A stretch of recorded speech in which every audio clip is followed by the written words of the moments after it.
मेरा नाम ज़ैनब है और मैं 8वीं जमात में पढ़ती हूँ। जून के महीने में मेरे स्कूल में छुट्टियां थीं। इन्हीं छुट्टियों में शादियों का मौसम भी था और एक शादी मेरे रिश्तेदारों में भी थी, जिसमें मेरे घर के सब लोगों का जाना जरूरी था। मेरे घर वाले जाने के लिए तैयार थे, लेकिन सबसे बड़ा मसला ये था कि घर में आखिर कौन रहेगा और घर की देखभाल कौन करेगा, क्योंकि घर बंद करके शादी में जाने से घर में चोरी होने का डर था। इसलिए सबका साथ जाना मुमकिन नहीं हो रहा था। सबने मिलकर फैसला किया कि मैं घर पर ही रहूंगी। मैं भी शादी में जाना चाहती थी, लेकिन फिर घर पर कौन रहता। बस यही सोचकर मैं नहीं गई और घर पर ही रह गई। लेकिन अब्बू मुझे घर पर अकेले छोड़कर कैसे जा सकते थे?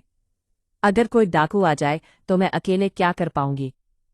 अब्बू ने ये सब सोचा और फिर उन्होंने अपने सबसे खास और भरोसेमंद आदमी को फ़ोन किया और कहने लगे, हमज़ा, एक काम है। 2-4 दिन के लिए हम एक शादी में जा रहे हैं और घर में मेरी बेटी अकेले है। एक लड़की का अकेला रहना ठीक नहीं। अगर तुम्हें कोई परेशानी ना हो तो क्या तुम कुछ दिनों के लिए मेरी बेटी के साथ रह सकते हो?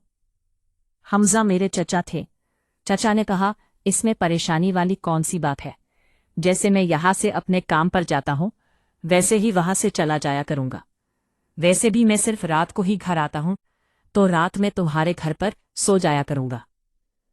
4 रात को हमारे घर पर सोने के लिए तैयार हो गए और उन्होंने अब्बू से कहा, अब फिक्र ना करे, मैं हूं तो कोई परेशानी नहीं होगी। चचा की शादी 2 साल पहले हो चुकी थी। अब्बू और अम्मा नहा धोकर तैयार हो गए और शाम को निकल गए। इसके बाद जब चा आ रहे थे तो उन्होंने मुझे फ़ोन किया और पूछा, खाने में क्या खाओगी? मैंने कहा, चा पालक की सब्ज़ी ले आना, क्योंकि मुझे पालक की सब्ज़ी बहुत पसंद थी और मैंने रोटी और चावल बना लिए थे। शाम को जब चा आए तो वो पालक की सब्ज़ी भी लेकर आए। चा आकर बहुत थक गए थे और कहने लगे, ज़ैनब, तुम खाना लगा दो, मैं हाथ मना धोकर आ रहा हूँ। इससे पहले भी चा हमारे घर आ चुके थे, इसलिए हम थोड़े फ्रेंडली थे। चा हाथ मना धोकर आए और हमने साथ बैठकर खाना खाया और बातें करने लगे। तो चचा मुझसे कहने लगे, ज़ैनब, तुम पहले से भी ज्यादा खूबसूरत हो गई हो। तुम्हें देखकर तो मुझे अपने कॉलेज के दिन याद आ गए, जब मेरी गर्लफ्रेंड थी।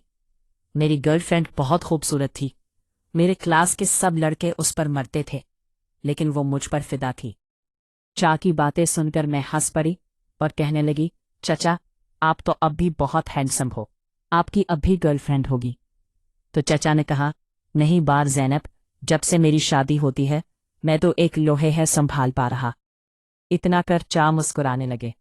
उनकी बातें सुनकर मैं भी हंसती और मैंने चा से पूछा, चचा, दूध पियोगे? चचा ने मुझे देखा और कहा, हाँ, अगर है तो ले आओ। तो मैं किचन में गई और दूध ले आई। चचा ने दूध पिया और बोला, ज़ैनब, दूध कितना मीठा है, और मजाक करने लगे। तो मैंने कहा, चा, आप तो रोज घर पर दूध पीते होंगे। तो चा मेरी बात समझ गए और हंसने लगे। फिर हमने साथ मिलकर खाना खाया और खाने के बाद चा फोन चलाने लगे और मैं किचन में काम करने लगी। सारा काम खत्म करने के बाद हम रात को 1 बजे तक बातें करते रहे और चा इतने अच्छे थे कि बात करते वक्त का पता ही नहीं चला।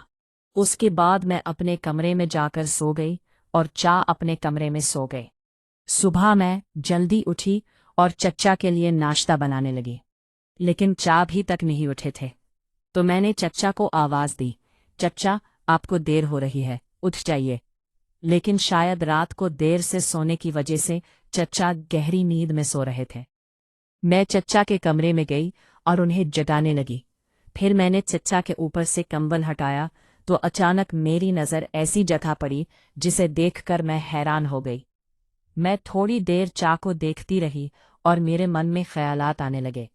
तभी चा की आंखें खुली और उन्होंने कहा, अरे, आज तो बहुत देर हो गई। मैंने चा से कहा, अब जल्दी से नहा लीजिए, आपका नाश्ता तैयार है। तो चा बाथरूम में गए, नहाकर जल्दी से बाहर आए।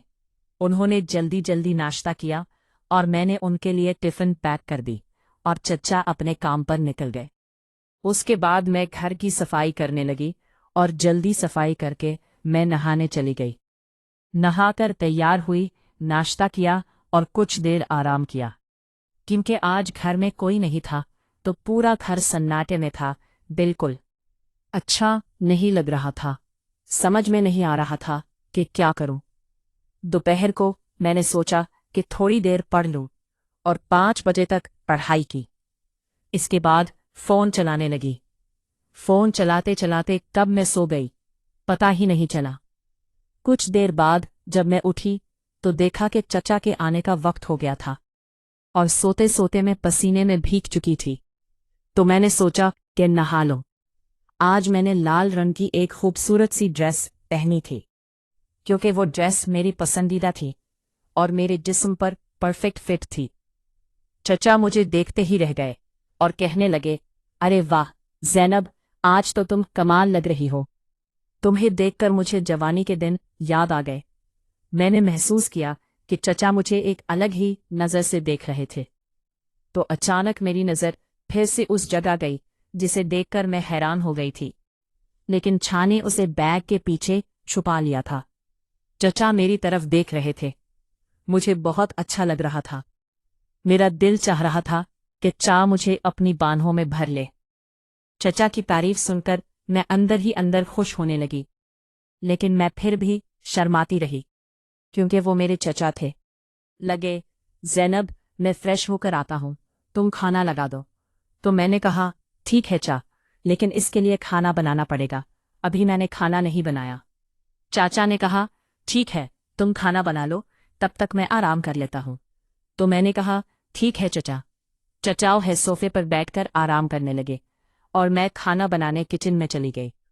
जहाँ चा बैठे थे वहां से किचन साफ दिखाई दे रहा था। मैंने बार बार पीछे मुड़कर देखा तो चचा की नज़र मुझ पर ही मिली हुई थी। उनका इस तरह देखना मुझे अच्छा लग रहा था क्योंकि चा पहले भी कई बार घर आ चुके थे और हम काफ़ी खुलकर बातें करते थे। मुझे उनके साथ वक्त गुजारना अच्छा लगता था, इसलिए उनका देखना भी अच्छा लग रहा था।